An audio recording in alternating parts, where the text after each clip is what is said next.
मजबूर कर दिया है।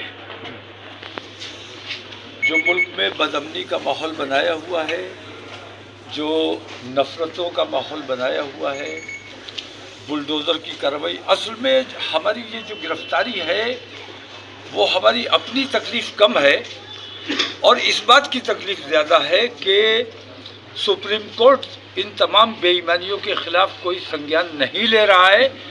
बुलडोज़र की कार्रवाई हो जाती है, सुप्रीम कोर्ट की जिम्मेदारी है। कहीं किसी ने अपराध किया है तो उसको गिरफ्तार कीजिए, उसकी बिल्डिंग ने कोई अपराध नहीं किया है, मदरसे ने, मस्जिद ने कोई अपराध नहीं किया है, मामला कोर्ट में जाना चाहिए। तो कोर्ट के अधिकारों का हनन हो रहा है और पुलिस बेईमानी करके सरकार के दबाव में ये सब उल्टे सीधे काम कर रही है और मुल्क का माहौल बिगाड़ने का काम कर रही है। पुलिस और बजरंग दल और शिवसेना मिलकर हमारे देश को बर्बाद कर देना चाहते हैं। हम इस बेईमानी के खिलाफ अब रुकने वाले नहीं हैं। हमने आज ये आंदोलन बरेली से शुरू कर रहे हैं और इस आंदोलन को हम इंशाल्लाह मुल्क गिर पैमाने पर चलाने। प्रशासन का कहना है कि वो इस्लामिया में आपको एकत्र नहीं होने दिया जाएगा। हल्द्वानी में बवाल किसने कराया? धामी अगर पागल हो गया, बुलडोजर तुम हमारे घर पे चला दोगे, हम अंधे और बहरे बने बैठे रहेंगे? अब किसी बुलडोजर को बर्दाश्त नहीं किया जाएगा। सुप्रीम कोर्ट अगर संज्ञान नहीं ले रहा है तो हम अपनी हिफाजत खुद करेंगे।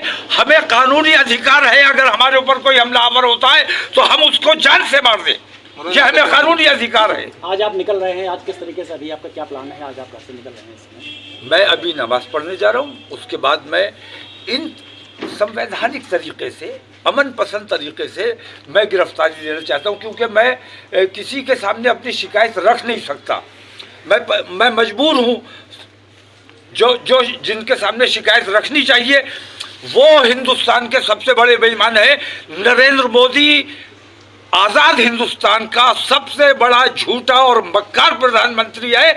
ऐसे प्रधानमंत्री को कोई ज्ञापन नहीं दिया जाएगा और ऐसी सरकार की मौजूदगी में हमें आज़ाद रहने का कोई अधिकार नहीं है। तमाम मुसलमान, हिंदुस्तान भर के मुसलमान इंशाल्लाह गिरफ्तारी देंगे। यूनिफॉर्म सिविल कोड को लेकर क्या कहेंगे? जो यूनिफॉर्म सिविल कोड लागू है भारतीय जनता पार्टी के दौर से नहीं, इससे पहले से मुस्लिम पर्सनल लॉ जब मौजूद है, कोर्ट में एक कानून मौजूद है, इसके बावजूद हमारे जितने मसाइल कोर्ट में जाते हैं वो यूसीसी के तहत तय होते हैं, पर्सनल लॉ के तहत तय नहीं होते हैं। और फिर यूनिफॉर्म सिविल कोड रहा कहाँ जब आपने उसमें से कुछ को मुस्तस्ना कर दिया, कुछ को छोड़ दिया, इसका मतलब यूनिफॉर्म नहीं रहा। तो ये बेईमानी हो रही है। ये तमाम चीज़ें सिर्फ मुसलमानों को सताने, दबाने और परेशान करने के लिए।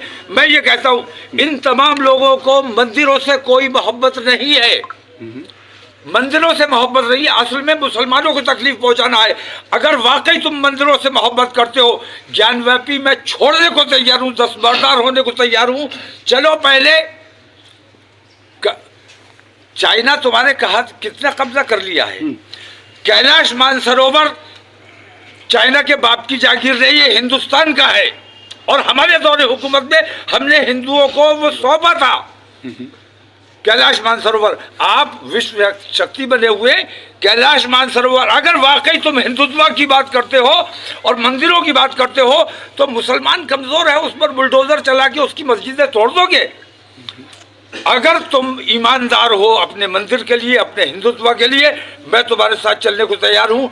चाइना से पहले कैलाश मानसरोवर को आज़ाद कराइए, मैं ज्ञानव्यापी से दस्तबरदार होने को तैयार हूँ।